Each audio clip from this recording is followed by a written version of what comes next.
आज हम आपको पढ़ाने जा रहे हैं। आपका जो लेसन है वह है जीवों में जन्म। जीवों में जन्म। जीवों में जन्म के बारे में पहले आपको जानना होगा कि जीवों में जनन क्या होता है। तो जनन को अगर परिभाषित किया जाए तो जनन का मतलब होता है कि जीव अपने ही समान जो संतति उत्पन्न करती है वो जनन कहलाता है। और प्रत्येक जीव अपने जीवन काल में ये प्रक्रिया करती है। तो जीवन काल क्या होता है? तो जीवन काल के बारे में कहा जाए तो जन्म से लेकर के मृत्यु तक का जो समय होता है वो आपका जीवन काल होता है। तो जीवन काल के हिसाब से अन्य अन्य जंतुओं के जीवन काल अलग अलग होते हैं। जैसे आपको कहा जाए तो तितली का, हाथी का, छोटे से छोटे और बड़े से बड़े जीवों का सबका अलग अलग जीवन काल होता है। इस जीवन काल में सारे जीव जनन करते हैं और जनन का मतलब हमने आपको बता ही दिया है कि अपने ही समान संतति का उत्पन्न करना ही जनन होता है। जनन की विधियों में देखा जाए तो जो जनन की विधियां हैं, जनन की विधियां दो प्रकार की हैं। पहला होता है अलैंगिक जनन, यानी जनन को देखा जाए तो दो प्रकार से है। पहला है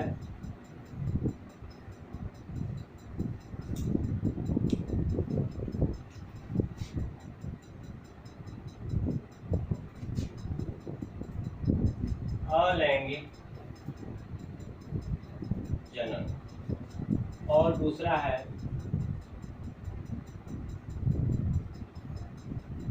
लैंगिक जनन। अलैंगिक जनन और लैंगिक जनन। अलैंगिक जनन को देखा जाए तो जो अलैंगिक जनन होता है इसे हम एकल जीव जनन भी कहते हैं। इस जनन में केवल एक ही जीव भाग लेता है। एक ही जीव का मतलब हो गया क्योंकि जो जीव होते हैं, जीवों में देखा जाए तो नर और मादा। ऐसे जीव जिसमें नर अंग पाए जाते हैं वो नर जनन अंग पाए जाए, या मादा जनन अंग पाए जाए, केवल एक ही अंग ऐसे पाए जाते हैं, उन्हें हम एक लिंगी। और जिसमें नर और मादा दोनों पाए जाते हैं उसे द्विलिंग कहते हैं। तो अलैंगिक जनन में केवल एक जीव जनन है कि इस जनन में केवल एक ही जीव भाग लेता है।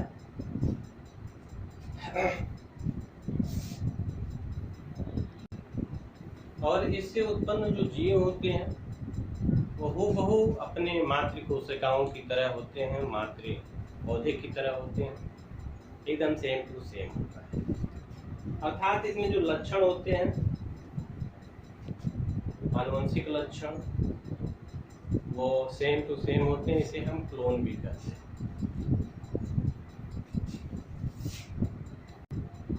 एकल जीव जनन जो होता है जिसे हम अलैंगिक जनन कहते हैं, ये 6 प्रकार का होता है। इसे डिफाइन किया जाए भागों में, अलग अलग भागों में किया जाए तो ये 6 भाग में होते हैं। 1,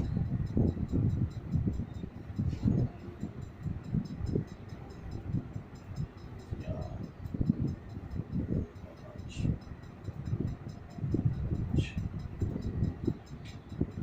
जो इसमें पहला है जिसे हम कहेंगे द्विविभाजन द्वारा।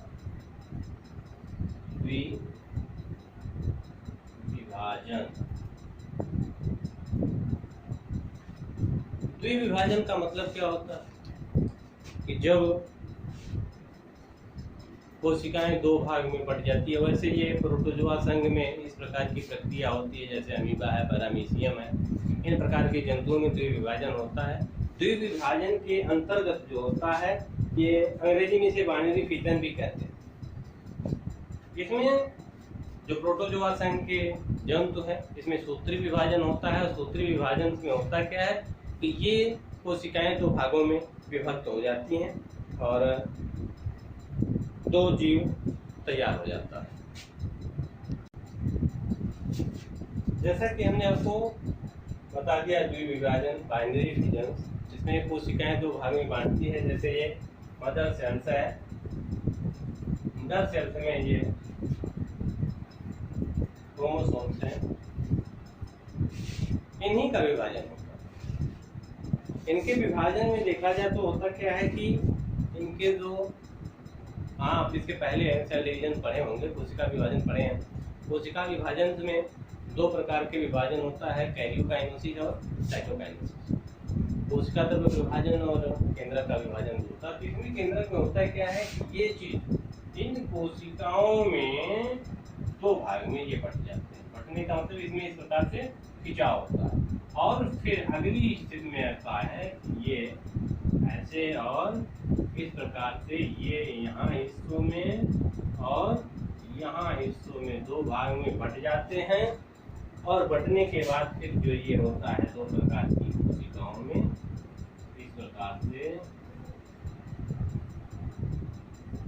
बट जाता है और बाद में ये दो कोशिकाएं बन जाती है। इस प्रकार का जो विभाजन होता है वो द्विविभाजन कहता है। इसमें एक कोशिका से दो कोशिकाएं होती हैं, इसे हम बाइनरी फिजन कहते हैं। इसीलिए कोशिकाओं को कहा जाता है कि अमर होते हैं। अमर होने का मतलब यही होता है कि यही कोशिका जो होती है वही कोशिका दो भागों में बढ़ती है और दोनों फिर नया जीवन प्राप्त करती हैं। तो इसलिए इसे कहते हैं कि ये जो कोशिकाएं होती हैं अमर होती हैं, केवल रूप में परिवर्तन हो जाता है। फिर दूसरा जो नंबर है आपका वो बीजाणु जनन है। हाँ, तो इसमें दूसरा है बीजाणु जनन।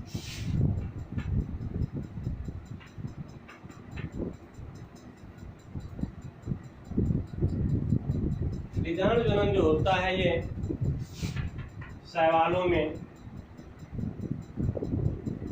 शैवाल और कवक में पाए जाते हैं। इसमें एक कोशिका की बनी हुई पतली भित्ति होती है और ये पतली भित्ति जो स्पोर्ट्स बीजाणु जो होते हैं निकलते हैं और निकलने के बाद फिर नए जीव का, इसमें नए पौधे का, नए जीव का निर्माण होता है। उसके बाद तीसरा नंबर आता है मुकुलन। तीसरा नंबर आता है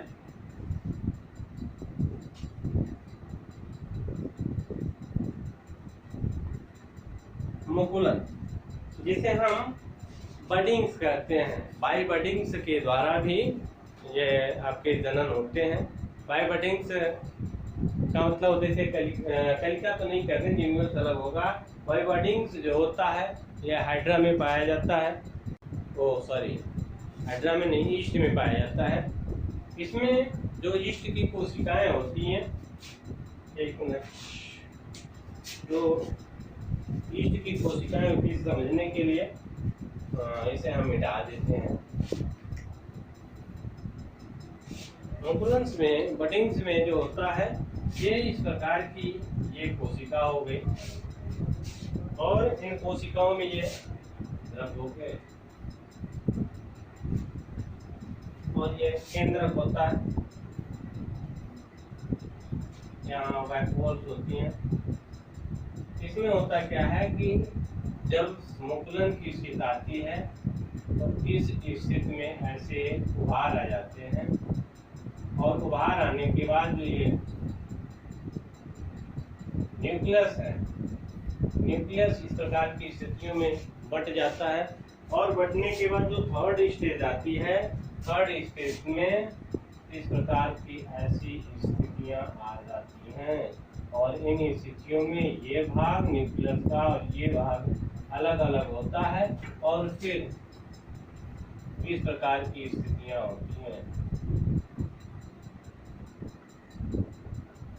और जब ये परिपक्व हो जाता है तो पौधे से अलग होकर के, यानी इससे अलग होकर के, मातृ कोशिकाओं से अलग होकर के ये नए कोशिका का निर्माण हो जाता है। इस प्रकार का जो जनन होता है, इस जनन को कहते हैं मुकुलन, बाई बडिंग।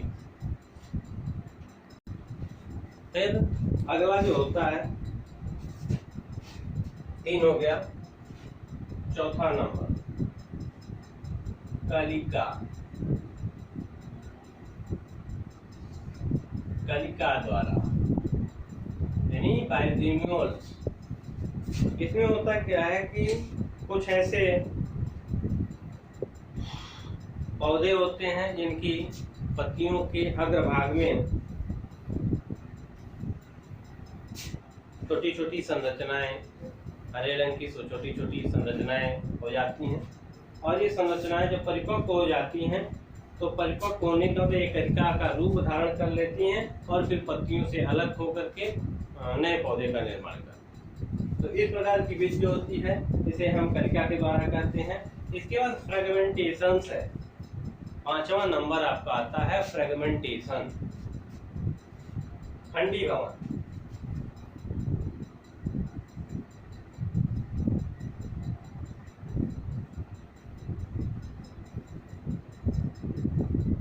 खंडीभवन को हम फ्रेगमेंटेशन कहते हैं। इसमें जो होता है, इसमें बहुकोशिकीय जो जीव होते हैं इनका शरीर जो होता है कई खंडों में विभक्त हो जाता है, और जितने खंडों में विभक्त होता है ये नई कोशिका का या नए जीव का रूप धारण कर लेता है। तो इस प्रकार का जो जनन कहलाता है खंडीभवन कहलाता है, फ्रेगमेंटेशन कहलाता है। उसके बाद 6वां नंबर है पुनरुत्भवन।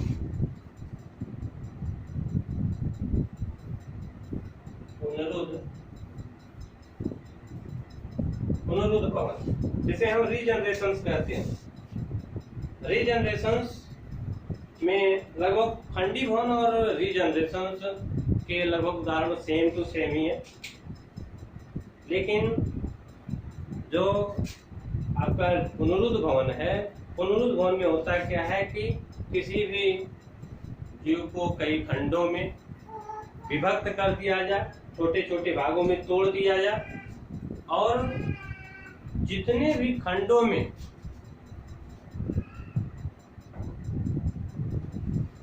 खंडों में केंद्रक का अंश होगा उतने खंड जो होते हैं वो नए जीव का रूप धारण कर लेते हैं। ये हाइड्रा प्लेनेरिया में होता है, और इसके पहले हमने खंडीभवन में बताया था कि खंडीभवन में इसमें जीव जो होता है बहुकोशिकीय शरीर का जो होता है 2 या 2 से अधिक टुकड़ों में टूट जाता है, और 2 या 2 से अधिक भाग में जब टूटता है तो ये नया जीव बन जाता है। उसी प्रकार से पुनरुत्भवन में है। पुनरुत्भवन में है किसे आप कई टुकड़ों में काट दें, लेकिन प्रत्येक टुकड़ों में जो केंद्रक का अंश होता है, केंद्रक का अंश होना चाहिए। जिन जिन टुकड़ों में केंद्रक का अंश होगा वे टुकड़े अपने नए जीव का रूप धारण करेंगे, लेकिन जिनमें ये केंद्रक की मात्रा नहीं होगी, केंद्रक का अंश नहीं होगा, उसमें जो होता है वो नए जीव का निर्माण नहीं हो सकता। इसी प्रकार से जो जनन की बात की जाए तो पौधों में जो अलैंगिक जनन जो होता है वो कायिक जनन भी कहलाता है या कायिक प्रवर्धन कहलाता है। यानी पौधों में जो होने वाला अलैंगिक जनन है इसे कहते हैं हम कायिक जनन या कायिक प्रवर्धन। कायिक जनन जो होता है ये पौधों के अंगों के द्वारा, कायिक माने शरीर, काया माने शरीर होता है, और शारीरिक रूप से बनने वाला जो नया जीव होता है इससे जो होने वाली संतति होती है, संतति उत्पन्न करना कायिक जनन कहलाता है। और पौधों में जो कायिक जनन होता है ये कायिक जनन पौधे के किसी भी भाग यानी जड़, तना, पत्ती, यही भाग तो काटा गया है। तो जो पौधों में कायिक जनन की स्थिति है तो इस प्रकार से होता है कि पौधों के जड़, तना, पत्ती यानी इन तीनों भागों से उत्पन्न होने वाला नया पौधा के द्वारा उत्पन्न हुआ पौधा ये कायिक जनन द्वारा उत्पन्न हुआ पौधा है।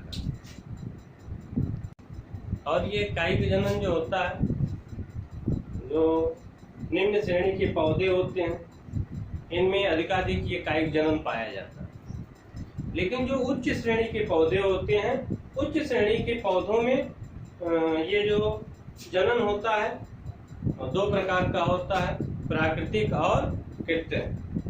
तो कृत्रिम क्या होता है और प्राकृतिक क्या होता है? जो प्रकृति में रह करके यूं ही ऑटोमेटिक अपने ही जनन करता है वो आपका कृत्रिम नहीं कहलाएगा, प्राकृतिक कहलाएगा। और जब मानव के द्वारा ये जनन कराया जाता है तो उसे हम कृत्रिम जनन कहते हैं।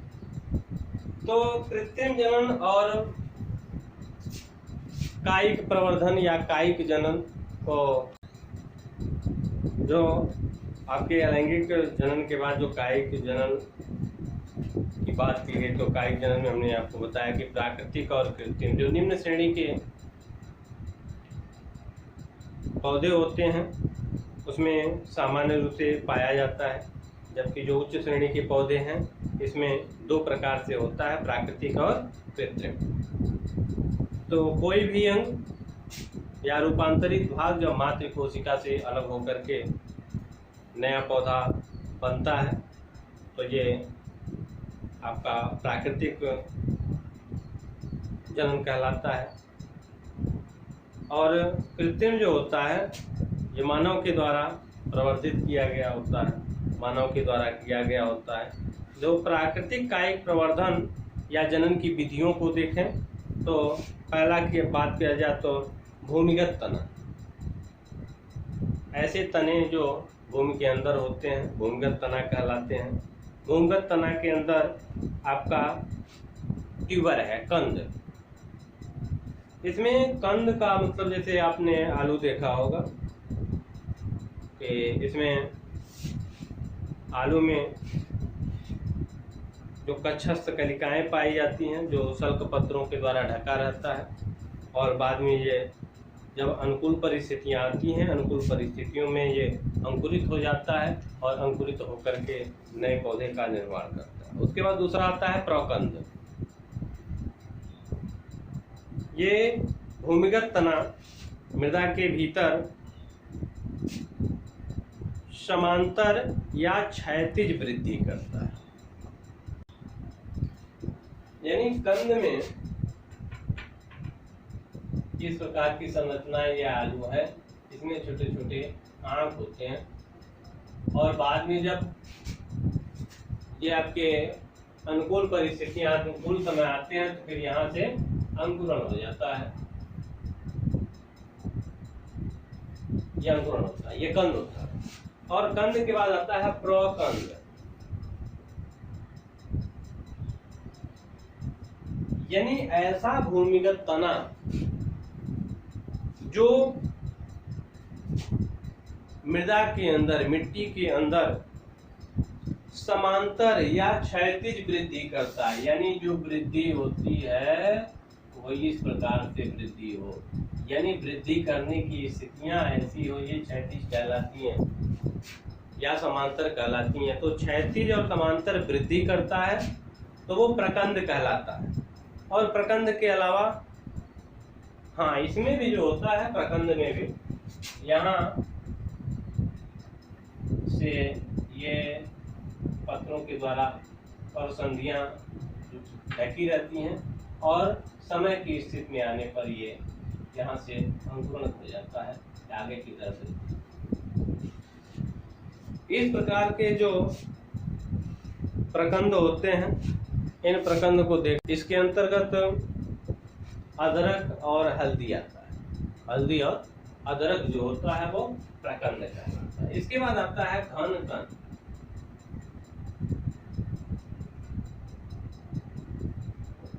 प्रकंद और घन कंद ये दोनों समझने वाली बात है कि इसमें जो वृद्धि होती है भूमिगत तना समांतर होता है यानी क्षैतिज होती है।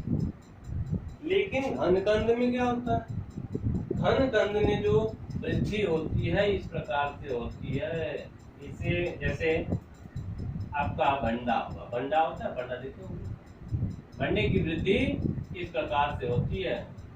इस प्रकार का जो होता है पौधा घन कंद जो ऊर्ध्वाधर वृद्धि करता हो उसे हम घन कंद कहते हैं। और घन कंद के बाद नंबर आता है सल्क कंद। सल्क का मतलब छिलका, एक एक छिलके जिस पर जुटे रहते हो वो सल्क कंद कहलाता है। और सल्क कंद के अंतर्गत आपका लहसुन है, प्याज है। इसके बाद दूसरा नंबर जो आता है अर्धवायवीय तना।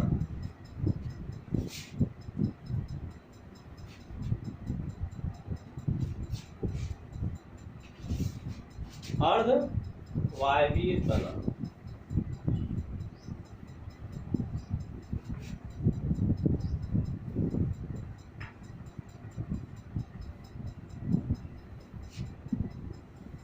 अर्धवायवीय यानी आधा वायु में हो, इस प्रकार को हम कहते हैं कि अर्धवायवीय तना। अर्धवायवीय तना के अंतर्गत जो होता है पहला होता है रनर, ऊपर भूस्तरीय। ये तना जो होता है विसर्पी मृदा के यानी मिट्टी के बाहर की ओर क्षैतिज रूप से वृद्धि करता है और प्रत्येक पर्वसंधियों पर जड़ें निकलती हैं और प्ररोह निकलती हैं जो नए पौधे को जन्म देती है। जैसे दूब और घास है, दूब और घास में देखा जाए तो इस प्रकार से ऐसे आगे की तरफ बढ़ता है। यहाँ ऐसे पर्वसंधियों पर गांठें होती हैं और यहाँ से जड़ें निकलती और जड़ें निकलने के बाद यहाँ से पत्तियां निकलती हैं और ये आगे की तरफ बढ़ता चला। इस प्रकार को हम अर्धवायवीय तना कहते हैं, रनर कहते हैं। रनर दूब घास के अंतर्गत होता है। इसके बाद होता है स्टोलन, भूस्तरीय। पर्व संधियां जो होती हैं, पर्व संधियां से जड़ें और वायवीय भाग में निकलती रहती हैं और प्रत्येक वायु भाग जो होता है वायवीय भाग नए पौधे का जन्म देता है। यह अधिकारिक केला है, अरबी है, इन प्रकार के पौधों में होता है। इसके बाद नंबर आता है ऑफसेट, भूस्तारिका। ये जलोद्भिद पौधों में होता है। जलोद्भिद का मतलब क्या है कि ऐसे पौधे जो जल में उगते हैं वो जलोद्भिद कहलाते हैं। इसमें जो पर्वसंधियां होती हैं जल निमग्न होती हैं। जल निमग्न का मतलब कि जल में डूबी हुई होती हैं और प्रत्येक पर्वसंधियों में पत्तियों का समूह निकलता है और प्रत्येक जो समूह निकलता है इसमें से नीचे जड़ें भी निकलती हैं और ये जड़ें गुच्छों के रूप में निकलती हैं और फिर ये पौधे या तो अलग हो जाती हैं, नहीं तो जो पर्वसंधियां निकली रहती हैं उसी से जुड़ा होता है। जैसे जलकुंभी का पौधा हुआ, जलकुंभी में पौधों में ये जो पाया जाता है इसे ऑफसेट कहते हैं। ऑफसेट प्रकार का जनन होता है। उसके बाद है अंतःभूस्तरीय, सकर्ष, जिसे अंग्रेजी में सकर्ष कहते हैं। इसमें मुख्य तना जो होता है मृदा में भीतर क्षैतिज रूप से बढ़ते हैं। क्षैतिज का मतलब हमने बताया कि सीधे समांतर, क्षैतिज रूप से बढ़ते हैं और प्रत्येक पर्वसंधियों से एक नया पौधा निकलता है। इस प्रकार का जो अंतःभूस्तरीय होता है, सकर्ष जो होते हैं, ये पुदीना में, मिंट में यानी पिपरामिंट में। तो पुदीना में भी यही होता है कि नीचे से ही ये निकलता है और निकलने के बाद फिर ऊपर की बाहर आ जाता है, रबड़ का नया पौधा होता है, फिर ये नीचे से ही आगे की तरफ बढ़ता है। तने की बात हो गई। इसके बाद जड़ आता है। तो कुछ ऐसे पौधों की जड़ें जो होती हैं इसमें अपस्थानिक कलिकाएं निकलती हैं और अपस्थानिक कलिकाएं ही नए पौधे का रूप धारण करती हैं। इस प्रकार का जो गुण होता है ये सतावर के पौधे में होता है, डहेलिया में होता है। उसके बाद नंबर आता है जड़ के बाद पत्ती का। तो कुछ ऐसी पत्ती पौधों की पत्तियां होती हैं जिनमें जनन होता है, क्राइक प्रवर्धन मिलता है कि पत्तियों के किनारे किनारे कुछ पर्वसंधियां पाई जाती हैं। जैसे आलू में हमने बताया कि आँख होता है, आँख पर उसी प्रकार की छोटी छोटी संरचनाएं पाई जाती हैं और ये अनुकूल परिस्थितियों में, उनके लिए अनुकूल परिस्थिति क्या है, मृदा होनी चाहिए, मॉइस्चर, नमी होना चाहिए। इस प्रकार की स्थितियां जब वो प्राप्त करता है तो फिर नए पौधे का रूप धारण करता है। ये अजूबा का नाम आप सुने होंगे, ब्रायोफिल्लम। इस प्रकार के पौधों में जो होता है ये पत्तियों के द्वारा ही इनमें जनन होता है। इसके बाद आता है प्रकलिकाएं, ब्यूबलिक, जो अभी सल्क के द्वारा सल्क कंद बताए थे। तो सल्क कंद के अंतर्गत आपको ध्यान होगा कि हमने प्याज और लहसुन के लिए बताया था। तो प्रकलिकाएं भी हैं, ये कायिक जनन जो होता है सल्क कंद यानी प्याज में होता है। कभी कभी देखते होंगे कि एक प्याज में दो दो भागों में ये बटा रहता है, प्याज का जुड़वा उसके साथ लगा रहता है, उसे हम प्रकलिका कहते हैं। प्रकलिकाएं मात्र कोशिका से ये अलग होकर के फिर ये नए पौधे का रूप धारण करती हैं। तो इस प्रकार का प्रकलिका होता है। उसके बाद दूसरा हो गया कि जो जनन की बात हुआ, कृत्रिम कायिक प्रवर्धन। कृत्रिम कायिक प्रवर्धन होता है कि जो मानव के द्वारा, अभी इसके पहले हमने कहा कि मानव के द्वारा कराया गया जो जनन होता है वो कृत्रिम कायिक जनन कहलाता है या कायिक प्रवर्धन कहलाता है। इसके अंतर्गत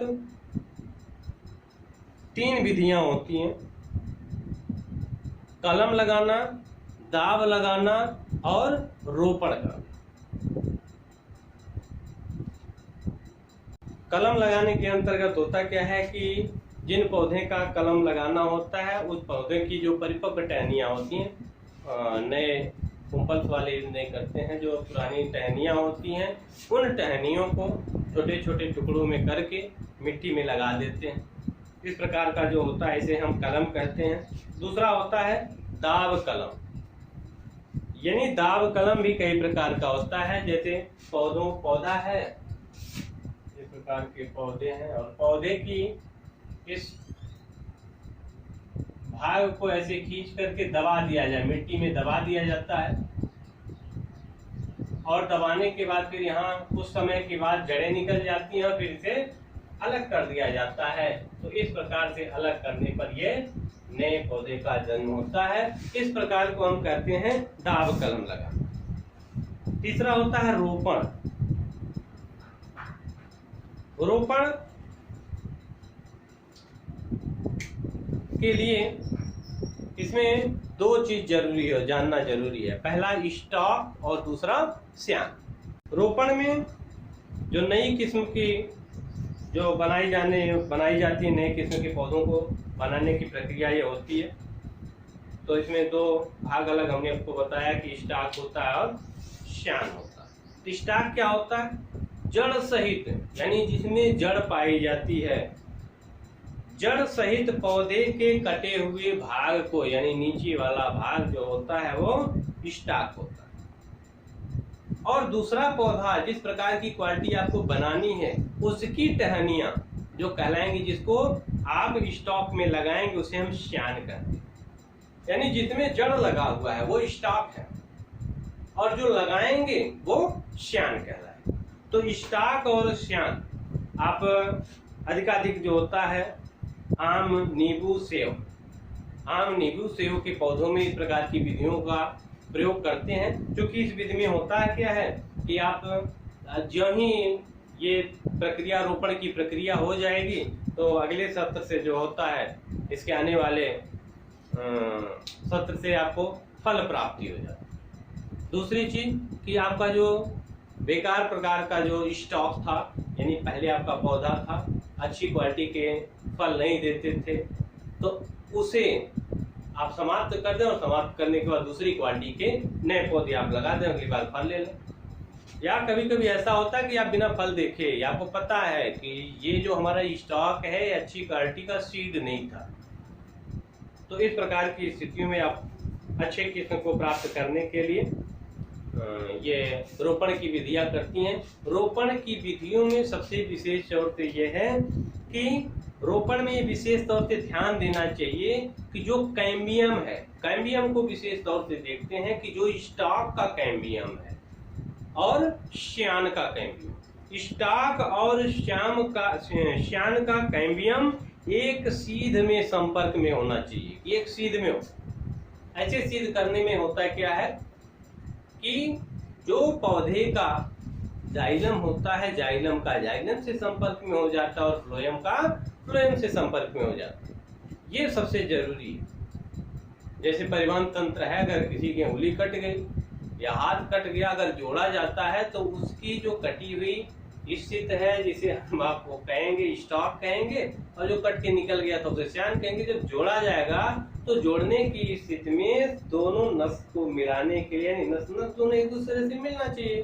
तो नस मिलाने से बेटर यह है कि जो इसमें की हड्डी है उस हड्डी को हड्डी से सही जोड़ दिया जाए, तो नसें ऑटोमेटिक एक दूसरे से जुट जाएंगी। तो ऐसी स्थितियों में रोपण की स्थिति में मेन रूप से कैम्बियम को देखा जाता है कि श्यान का कैम्बियम और स्टाफ का कैम्बियम एक सीध में होना चाहिए, और ये जब एक सीध में होंगे तब इनका जाइलम या फ्लोएम जो परिवहन तंत्र है एक दूसरे से जुटने में मदद मिलेगी। इस प्रकार से अब एक नई विधियां आई हैं कि सूक्ष्म प्रवर्धन।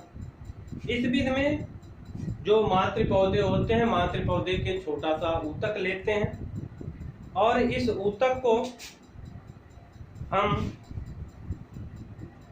अजर्म परिस्थितियों में किसी भी उचित संवर्धन के द्वारा इसमें विभाजन यानी वृद्धि कराते हैं, सेल डिवीजन कराते हैं।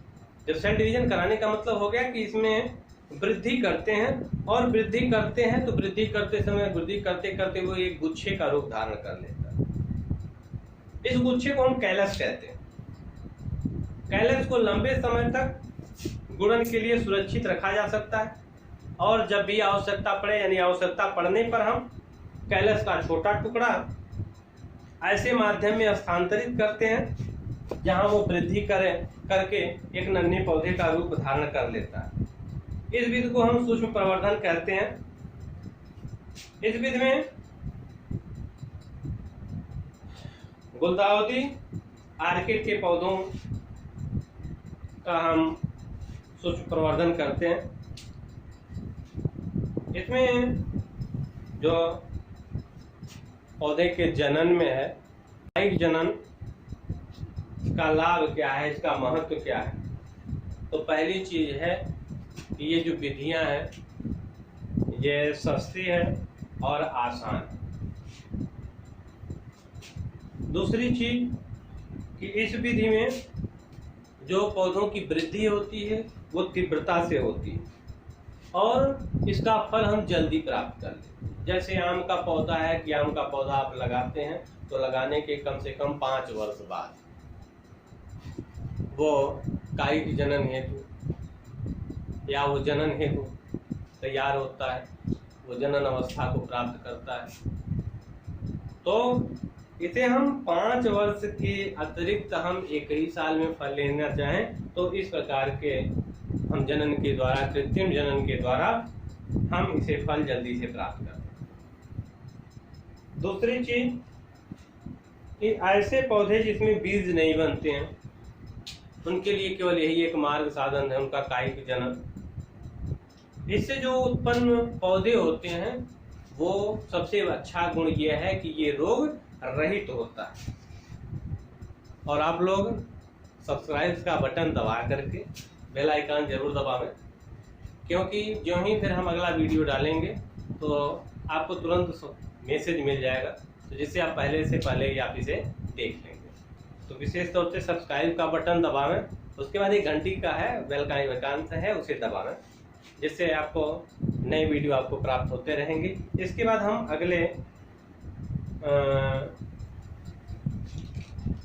अगले वीडियोस में जैसे आपका अलैंगिक जनन के बारे में हमने बता दिया है, इसके बाद लैंगिक जनन का वीडियो डालेंगे। तो सब्सक्राइब का बटन दबाना मत भूलें।